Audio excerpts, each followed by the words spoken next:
Die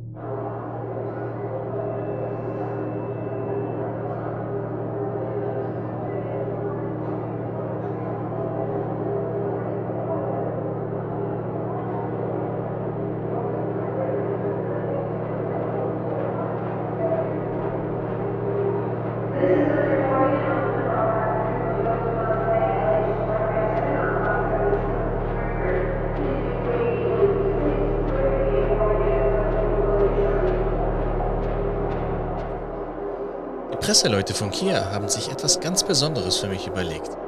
Die dachten, du willst unsere Autos testen? Wir testen dich. Denn jeder kann Sportwagen-Reviews machen. Aber wie schaut es mit einem kleinen Elektro-Crossover aus?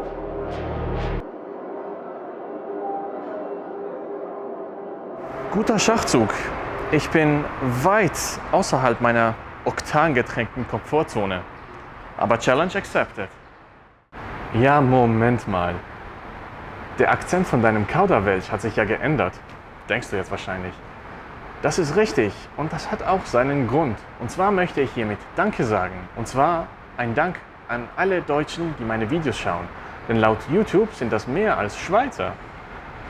Naja, das sind auch 10-mal mehr Menschen, denkst du jetzt. Das ist schon richtig, aber ihr schaut meine Videos auch einiges länger. Aber vermutlich finden die Schweizer auch mein Zürichdeutsch nicht sonderlich witzig. Lasst mich wissen, was ihr davon haltet. Und natürlich auch ein Dank an die Österreicher, die, wie ich aus den Kommentaren herausgefunden habe, auch Deutsch sprechen. Zurück zum Review.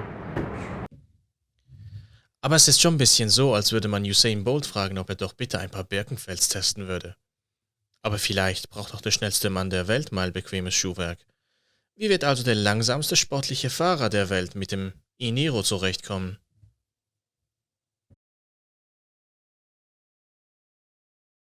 Dieser unscheinbare kleine Crossover sieht nicht ganz so spektakulär aus wie der EV6, der vor kurzem gezeigt wurde. Aber der Niro, der wurde auch vor dem ganzen Rebranding eingeführt, das ein neues Logo und ein schärferes Design für kommende Fahrzeuge gebracht hat. Hier handelt es sich um die Top-Version, namens Style. Die kommt mit der größeren der beiden Batterievarianten, größerem Infotainment-Bildschirm, belüfteten Sitzen, Schiebedach etc. Ich mag diese farblichen Akzente, die mittlerweile bei fast allen Herstellern zum Einsatz kommen und visuell darauf hinweisen, dass es sich hier um ein grünes Auto handelt. Hier handelt es sich also nicht um ein Performance-Auto. Wie testet man ein Nicht-Performance-Auto? Vielleicht Fake-Auspuffendrohre? Genau. Aber Kofferraum. Der Kofferraum ist wichtig, nicht wahr? Da. Kofferraum. Moment mal, haben Elektroautos für gewöhnlich nicht vorne auch noch einen Kofferraum? Schau mir da mal nach. Was?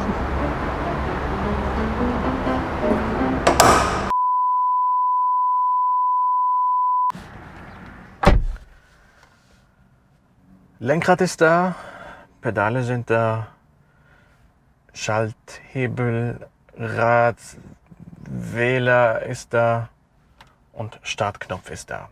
Soweit so gewöhnlich. Vielleicht auch zu gewöhnlich. Ich dachte, in einem Elektroauto gäbe es einen Warp-Antrieb. Ich dachte, es gäbe ein Tarnschild. Die Sitze sind nicht aus Wookie-Wolle. Es gibt keinen Halter für einen Laserkristall. Aber das heißt auch, sogar ich kann dieses Fahrzeug bedienen und muss nicht einen 6 Monate langen Online-Kurs dafür machen. Es ist ganz gemütlich hier drin. Ich mag auch diese schwebende Mittelkonsole hier. Okay, ich gebe zu, ich bin furchtbar in diesen Innenraumdingen. Ich habe Nächte in Bunkern verbracht und gedacht, ist eigentlich gar nicht mal so schlecht hier. Startknopf drücken, dann klingt es erstmal so, als würde ein Smartphone hochfahren. Den Schalthebel, das Schaltrad, den Betriebswähler. Auf D und wir fahren mit einem dezenten Surren los, damit auch die Leute draußen mitbekommen, dass es kein Smartphone ist und es deutlich mehr weh tut, wenn man so einen e-Niro an den Kopf kriegt. Was haltet ihr von dieser Idee? Der Sound sollte konfigurierbar sein. Kia könnte Soundpacks anbieten. Und für 1 Franken könnte dann dein e-Niro wie ein TIE Fighter klingen.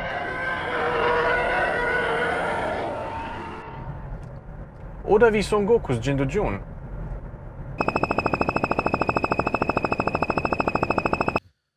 Was mir echt gut gefällt, ist die Instrumentenkombi. 2 große Anzeigen für Geschwindigkeit und Reichweite. Dazwischen ein paar extra Anzeigen und das war's. Keine Einblendungen für Fotos von heute von einem Jahr und Twitter-Meldungen von irgendwelchen Promis, die gerade an nachhaltig angebautem Sellerie ersticken. Apropos Reichweite. WLTP beglaubigte 450 Kilometer sind ganz ordentlich, nicht wahr? Auf Wunsch zeigt mir das Auto, wie sich mein Fahrstil zusammensetzt. Und aktuell sagt er, es ist 91% ökonomisch und 9% normal. Und 0% dynamisch. Hab ich Fieber?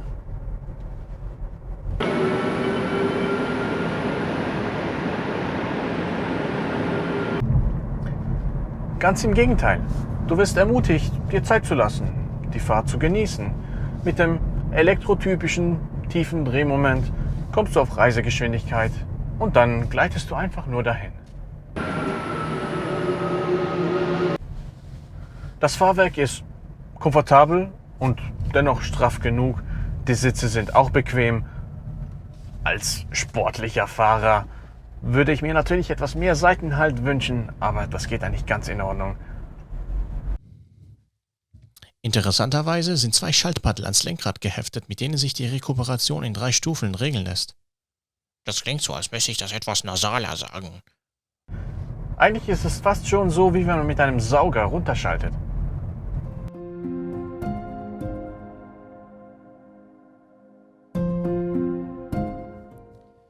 Der e-Niro sieht nicht besonders spektakulär aus und ist auch nicht super aufregend zu fahren. Und trotzdem hat mir dieser kleine Kia diese Woche viel Spaß bereitet.